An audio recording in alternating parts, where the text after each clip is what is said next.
Prabu Harjuno Sosrobahu, seri 175, Patiswondo. Ketika tiba di pesanggrahan, Ki Patiswondo melihat tempat para tamu menginap terlihat sepi. Namun para prajurit Mahespati masih sibuk menyiapkan segala sesuatu untuk keperluan pasewakan agung. Demikian pula di dapur, kesibukan para abdi dalam menyiapkan hidangan diselingi dengan candaria. Tungku-tungku pun telah mengepulkan asap dan aroma bumbu masak pun merebak tertiup angin malam. Matahari telah semburat merah di ufuk timur. Kalong dan kelelawar telah kembali ke dan tempat mereka bergelantungan. Burung-burung terdengar bernyanyi riang menyambut munculnya sang surya. Merdunya nyanyian burung membangunkan para priagung yang telah pulas beristirahat di alam pegunungan. Mereka segera bersih diri di peturasan sederhana namun cantik dan bersih. Dinding anyaman bambu dan gentong kecil dengan air pancuran galah bambu mengalir tidak begitu deras. Para priagung merasa senang menikmati suasana alam yang jauh berbeda dengan di istana mereka yang serba mewah. Sementara itu, ketika matahari telah sepenggalah tingginya, ratusan perahu getek bambu mengikuti arus sungai besar sebagai batas antar beberapa negeri. Getek-getek yang berpenumpang para senopati dan prajurit Alengkadiraja yang ribuan jumlahnya. Mereka pun berteriak-teriak dan bersenda gurau bebas tanpa batas.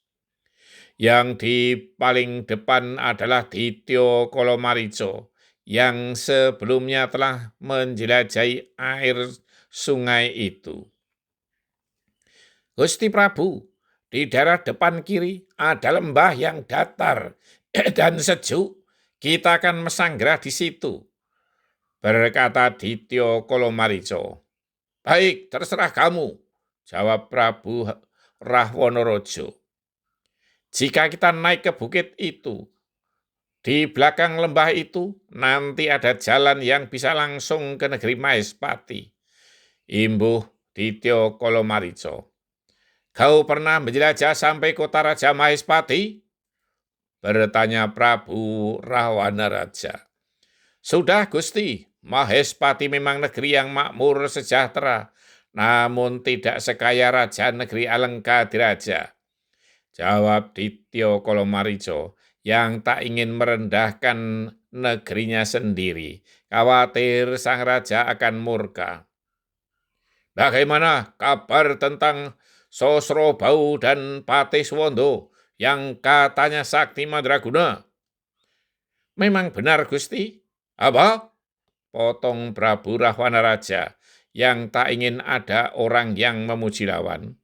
Namun sesakti apapun Prabu Harjuno Sosrobahu dan Patiswondo, tetapi tak akan mampu menandingi Gusti Prabu Rahwanaraja.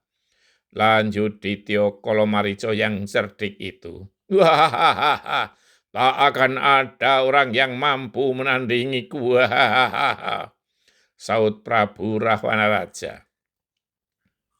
Hari ini kita beristirahat di seni. Besok atau lusa kita berangkat untuk menggempur Mahespati yang pasti tidak siap. Mereka pasti terlena karena merasa tak ada lawan lagi. Lanjut Dityo Kolomarico. Kau memang cerdik, Marico, puji Prabu Rahwanaraja. Tak akan ada pasukan negeri manapun yang akan mampu menandingi pasukan Alengkadiraja ini, terlebih dengan para senopati yang tiada tandingnya. Lanjut Dityo Kolomarico, membesarkan hati rajanya yang mabuk pujian.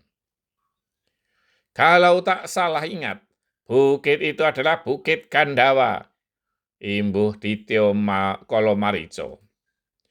Dalam pada itu, para priagung dari berbagai negeri telah selesai sarapan pagi dan kemudian memasuki balai yang dipersiapkan untuk Pasewakan Agung. Balai dari bambu dan kayu yang cukup luas, sehingga mampu menampung seluruh peserta Pasewakan Agung. Para raja yang dahulu ikut dalam sayembara di Magadha pun hampir semuanya hadir.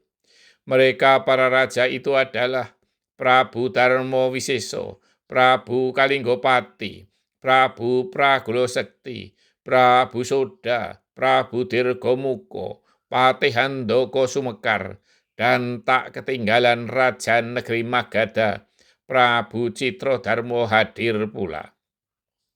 Dan para raja atau putra mahkota ataupun patih dari berbagai negeri yang disertai oleh para senopati pilihan pengawal raja. Mereka adalah orang-orang sakti mandraguna dari berbagai negeri. Ki Patih Swondo pun telah duduk di tempat yang telah disediakan.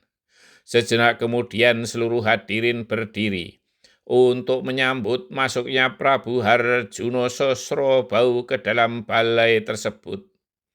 Pasewakan Agung pun segera dimulai. Sementara itu, permaisuri dan para garwa selir tak ingin hanya duduk-duduk dan bersenda gurau di wismanya masing-masing. Beberapa senopati mengarahkan dan mengawal mereka menuju ke atas bukit untuk melihat pemandangan yang sangat indah. Matahari yang cerah memungkinkan mereka untuk menyaksikan lembah dan ngarai, serta beberapa bukit kecil di bawah. Sungguh pemandangan yang menawan, terlebih dihiasi oleh kelok-kelok sungai besar bagai ular raksasa. Namun demikian, mereka masih banyak yang mempertanyakan letak telaga yang dijanjikan oleh Sang Prabu Harjuno Sosrobau. Di mana letak telaganya, Kang Bo? Kok sama sekali tidak terlihat? Aku sendiri juga tidak tahu, jawab yang lain.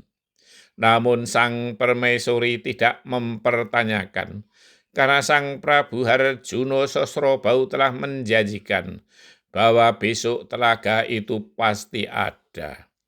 Bersambung.